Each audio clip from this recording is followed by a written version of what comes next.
আজ সবাইয়ের খাওয়া-দাওয়ার পর নিজের থালায় ভাত বেড়ে নিলাম। ঠিক এমনই ছোটবেলায় মাকে দেখতাম সবাইকে খাওয়ানোর পরে নিজে খেতে বসত। সেই সব দিনের কথা খুব মনে পড়ে। আজ ধনেপাতা বেটেছিলাম।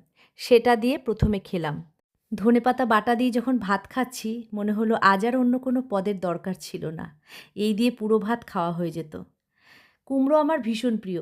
তাই কুমড়ো দিয়ে তুমি যা খুশি রান্না করে দাও, আমি সব খেতে পারি। কুমড়ো দিয়ে আজকে পুঁইশাক আর আলু দিয়ে তরকারি করেছিলাম। পাঁচফোড়ন আর কাঁচা লঙ্কা ফোড়নে দিয়ে।